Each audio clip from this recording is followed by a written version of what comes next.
Chapter 111 है। भाभी जी यहाँ क्या कर रही है? अब तक आपने देखा कि कैसे डॉक्टर आर से मिलने के लिए शिवाय ब्लू हेवन होटल पहुंचता है, तो पता चलता है कि डॉक्टर आर की assistant doctor Nandini room number 106 में है, जो कि उसके रूम नंबर 105 के ठीक सामने है। इसलिए वह ऋषभ से कहकर रूम नंबर 106 में माइक और कैमरा लगवाने को कहता है। वही ओम उसको बोलता है कि शिवाय तू अपने ईगो को सेटिस्फाई करने के लिए आर को ढूंढ रहा है, ताकि तू उसको बर्बाद करके अपना ईगो और एटीट्यूड को सेटिस्फाइड कर सके। इतना बोलकर वो वहां से दुम दबा के भाग जाता है, जैसे कि अगर वह एक सेकंड भी यहाँ रुका तो शिवाय सीधा उसे नर्क पहुंचा देगा। आगे वहीं अब उसे प्राइवेट रूम में बस शिवाय और हर्ष बचे हुए थे। तो हर्ष बोला, मैं बस तुझे इतना बोलना चाहता हूँ कि तू जो भी करेगा मैं उसमें हमेशा साथ तेरे साथ रहूंगा। और मुझे यह भी पता है कि तू डॉक्टर आर से मिलने को इतना बेताब क्यों है। इतना बोलकर अब वह चुप हो गया। वही अब उस कमरे में सिर्फ सन्नाटा था। अगर कोई छोटी सी भी कील उस कमरे में गिरे तो उसकी भी आवाज लोगों के कानों में आ सकती थी। ऐसी शांति थी उस कमरे में। तभी इस शांति को भंग करते हुए शिवाय बोला, अम्यांश। तो हर्ष बोला, अभी कुछ दिनों का वक्त है उसके पास। उसके बाद उन दोनों में से कोई कुछ नहीं बोला। थोड़ी देर बाद उस कमरे में ऋषभ आया और लैपटॉप को ऑन करके उसमें एक पेन ड्राइव डाला। उसके बाद उस लैपटॉप में रूम नंबर 106 में जो कुछ भी चल रहा था वह उसे लैपटॉप में दिखाई और सुनाई दे रहा था। अभी रूम नंबर 106 में एक लड़की, जो कि व्हाइट टॉप और ब्लैक जीन्स पहनी हुई थी, उसका एज करीबन 25 से 27 साल के बीच में था। वह सोफे पर बैठकर फाइल को पढ़ रही थी, लेकिन उसका ध्यान बार बार गेट की तरफ जा रहा था। वही उसको बार बार गेट की तरफ देखा है देख ऋषभ बोला, बिग बॉस शायद वो डॉक्टर आर का वेट कर रही है। जिस पर किसी ने कुछ नहीं बोला। तभी एकदम से उस शांत कमरे में किसी का मोबाइल बजा, जिस पर ऋषभ और हर्ष एक नजर शिवाय को देखते हैं, जिनकी आंखें धीरे धीरे लाल हो रही थी। इसलिए वह दोनों जल्दी जल्दी अपना फोन चेक करते हैं, तो पाते हैं कि हर्ष का फोन रिंग कर रहा था। इसलिए वह जल्दी से फोन उठाया। तभी उधर से कुछ ऐसा कहा गया जिससे हर्ष का फोन हाथ से छूटकर नीचे गिर गया और वह हड़बड़ाते हुए अपनी सीट से खड़ा होते हुए बाहर निकलने लगा। वही उसको इतना ज्यादा जल्दी और घबराहट में जाते देख ऋषभ जल्दी से उसका फोन उठाया और हर्ष के पास लंबे लंबे कदमों से चलते हुए उससे पूछता है, क्या हुआ सर, एवरीथिंग फाइन?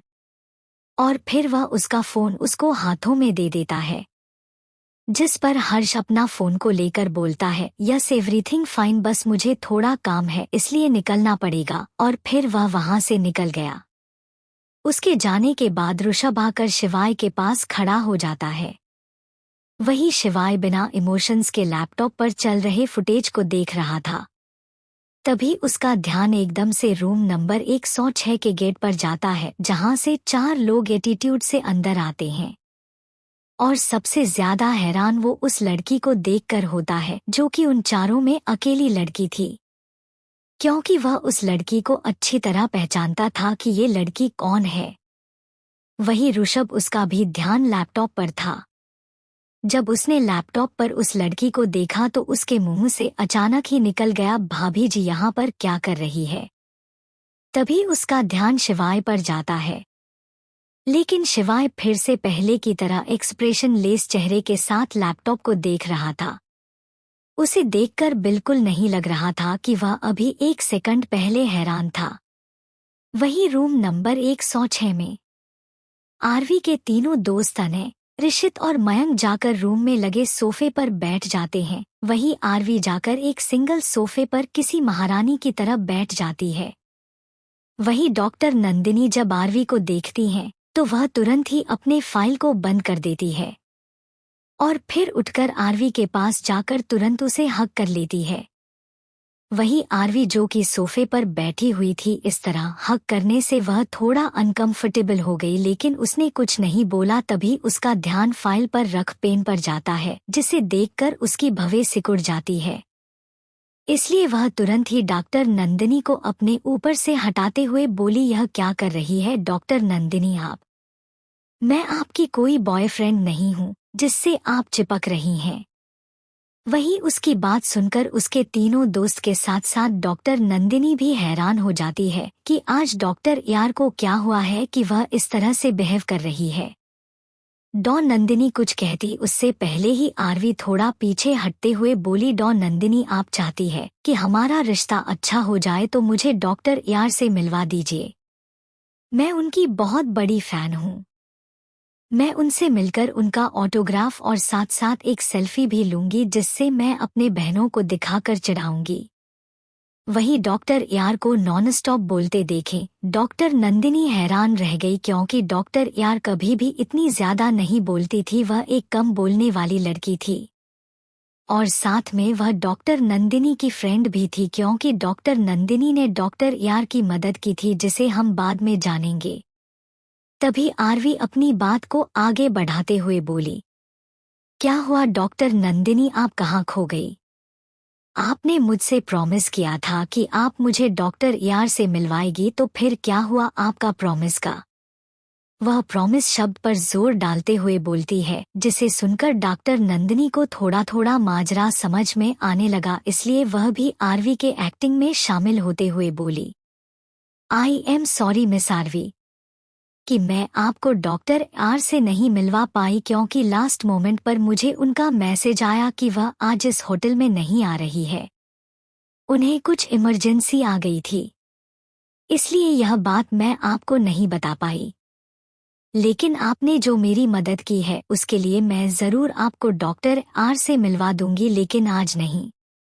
जिस पर आरवी अपने मन में बोली, वाव नंदिनी, मुझे नहीं लगा था कि तुम इतनी इंटेलिजेंट होगी कि मेरे एक्टिंग को समझ जाओ, लेकिन तुमने जो मेरे एक्टिंग में साथ दिया उसके लिए मैं तुमसे इम्प्रेस हो गई।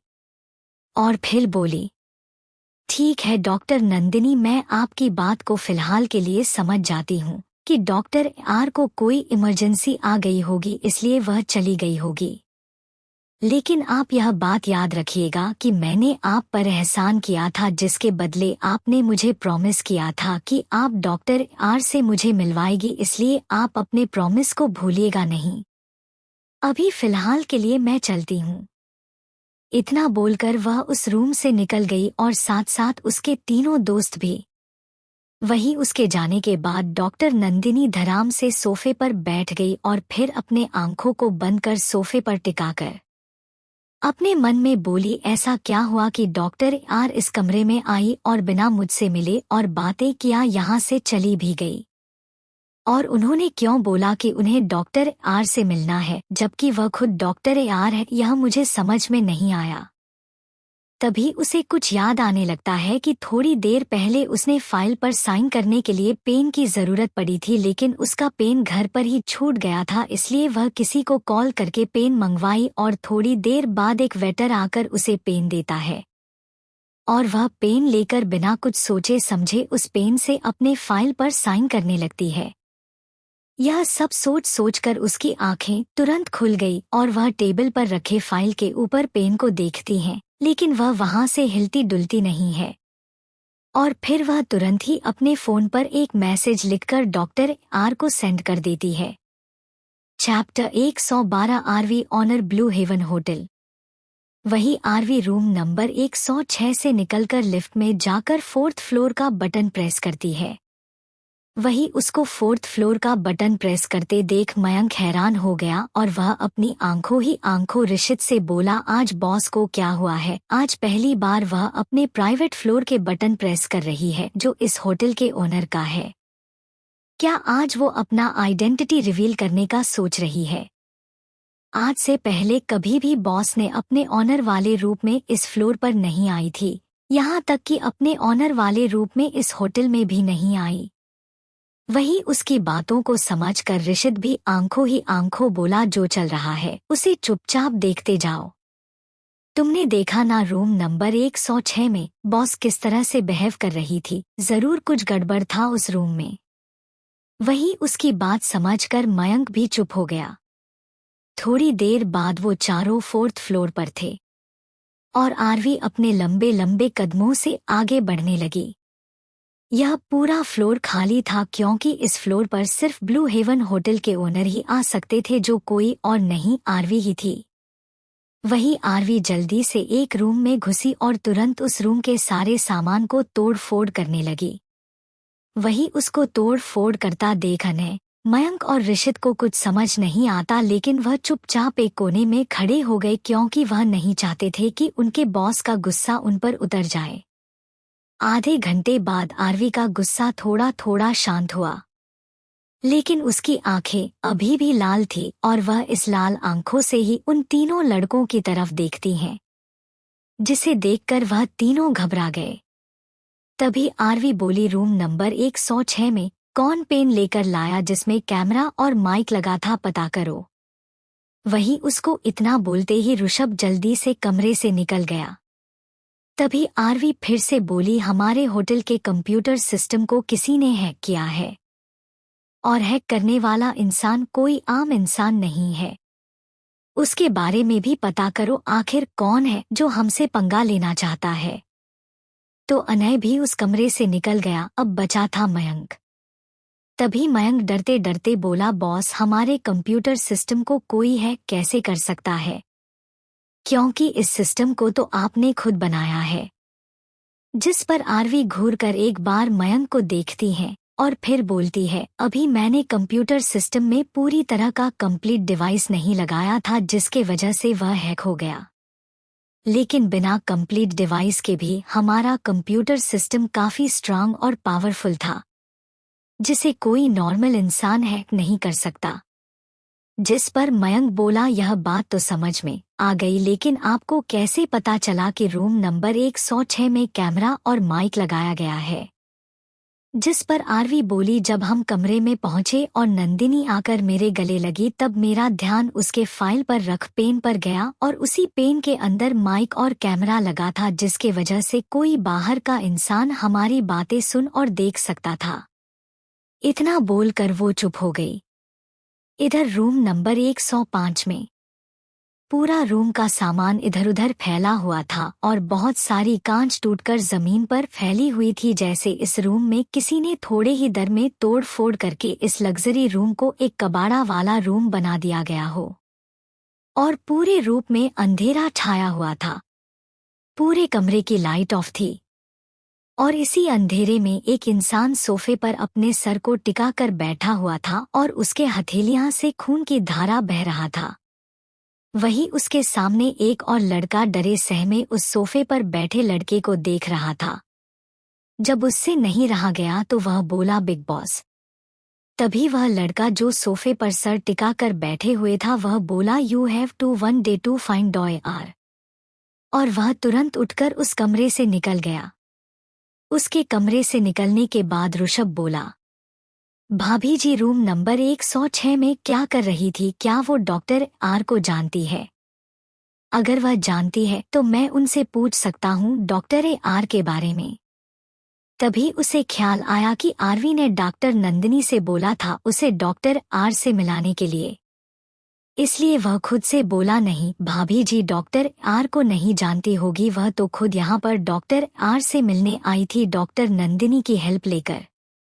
लेकिन मुझे कैसे भी करके 24 घंटे के अंदर डॉक्टर यार को ढूंढना ही होगा, नहीं तो बिग बॉस इस बार क्या करेंगे वह मुझे भी नहीं पता।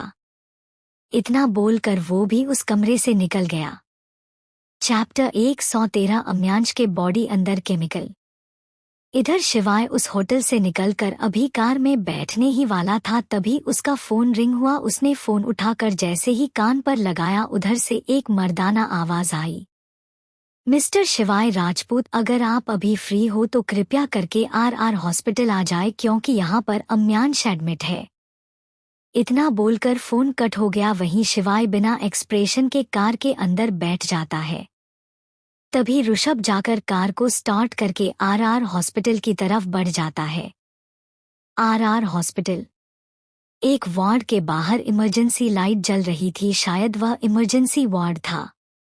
वही उसे वार्ड के बाहर अरहान और राधिका इधर उधर टहल रहे थे, जैसे वह किसी का इंतजार कर रहे हो। तभी एकदम से उस इमरजेंसी वार्ड का गेट खुला और रागिनी जी बाहर आई और अपने फेस से मास्क को उतारते हुए बोली, अरहान बेटा, मुझे तुमसे अकेले में बात करना है। उनके इतना बोलते ही अरहान एक साइड एरिया में चल दिया, उनके पीछे पीछे रागिनी जी भी। तभी अरहान बोला, बोलिए रागिनी मान। जिस पर रागिनी जी बोली, अरहान क्या तुम मुझे बता सकते हो कि अम्यांश के बॉडी के अंदर केमिकल कहाँ से पाया गया? वहीं उनकी बात सुनकर अरहान हैरान हो गया और उसका पैर लड़खड़ाने लगा, जिसे देखकर आरवी उसका हाथ पकड़ लेती है। तभी अरहान अपने लड़खड़ाते हुए आवाज में बोला, आपने क्या बोला रागिनी माँ?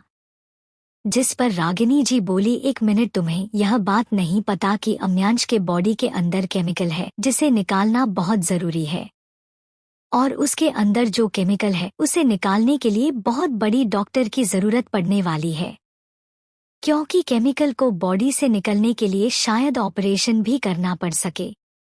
वहीं अरहान को रागिनी जी की बात सुनकर झटके पर झटके लगने लगे, क्योंकि उसे नहीं पता था कि अम्यांश को कोई बीमारी है, और खासकर ये बात कि उसके बॉडी के अंदर केमिकल है।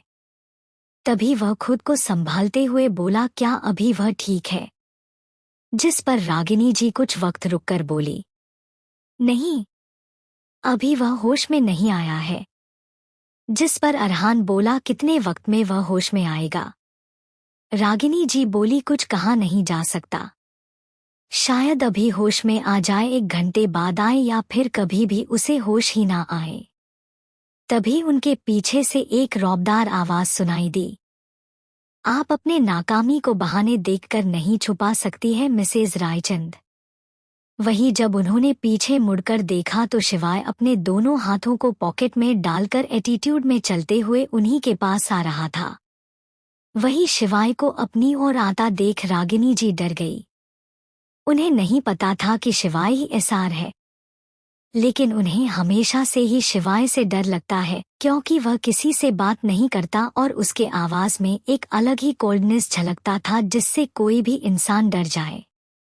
तभी शिवाय आकर रागिनी जी के पास खड़ा होकर बोला, doctor Ragini, can you operate Amyansh? जिस पर रागिनी की लड़खड़ते हुए बोली, मैं उसका ऑपरेशन करके केमिकल नहीं निकाल सकती। नोट, कैसे भी करके मैं ये चैप्टर डाल रही हूँ, क्योंकि अभी मैं हॉस्पिटल में हूँ, और सॉरी इतने दिन तक चैप्टर अपलोड नहीं कर पाई। तभी शिवाय जाकर रागिनी जी के पास खड़ा होकर बोला, doctor Ragini, can you operate Amyansh? जिस पर रागिनी जी लड़खड़ते हुए बोली, मैं उसका ऑपरेशन करके केमिकल नहीं निकल सकती।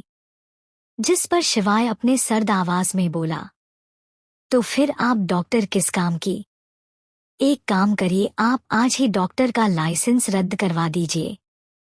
और फिर वह बिना रुके पीछे मुड़कर जाने लगा। तभी डॉक्टर रागिनी बोली, शिवाय बेटा, मैं ही नहीं बल्कि कोई भी उसका ऑपरेशन करके उसके बॉडी से केमिकल नहीं निकाल सकता है, और अगर कोई डॉक्टर उसे ऑपरेशन करने के लिए राजी भी हो जाए तो उसके बचने का चांस सिर्फ 15 से 20% है। वहीं उनकी बात सुनकर भी शिवाय बिना रुके वहां से अम्यांश के वार्ड की ओर बढ़ गया। इतना सब कुछ सुनने के बाद शिवाय को तो कोई फर्क नहीं पड़ा, लेकिन अरहान, जो कि अम्यांश का बाप था, उसे उसके बेटे की कंडीशन बर्दाश्त नहीं हो रही थी और उसको सांस लेने में प्रॉब्लम होने लगी, जिसे देखकर रागिनी जी जल्दी से उसे संभालते हुए एक कमरे की ओर बढ़ गई। इधर शिवाय अम्यांश के ओटी के बाहर खड़ा था और बाहर से ही कांच के बने विंडो से अंदर की ओर देख रहा था, जिस पर अम्यांश बेसुध होकर बेड पर लेटा हुआ था। उसके हाथ पैर सब मशीनों से घिरा हुआ था, उसके यहाँ तक कि उसके मुंह में ऑक्सीजन मास्क भी लगा हुआ था। तभी शिवाय एकदम से गेट ओपन करके अंदर चला जाता है और फिर जाकर अम्यांश के सामने अपने दोनों हाथों को सीने में फोल्ड करके खड़ा होते हुए बोला, यू आर विक माई सन। इतना बोलकर वह उस कमरे से निकल गया। इधर हर्ष की कार एक बड़े ही सुंदर सा मेंशन के सामने आकर रुकी और उसमें बड़े लेटर से लिखा हुआ था, खुराना मेंशन। हर्ष जैसे ही कार से उतरा वह उस मेंशन के अंदर घुस गया। मेंशन के अंदर जाते ही उसे एक अलग ही खुशबू महसूस हुआ। क्योंकि पूरे मेंशन के ग्राउंड में डिफरेंट टाइप के फ्लावर लगे हुए थे, जिसकी महक पूरे ग्राउंड से होते हुए घर के अंदर तक जा रही थी, जिससे वहां का एटमॉस्फेयर पूरा कूल और हेल्दी लग रहा था।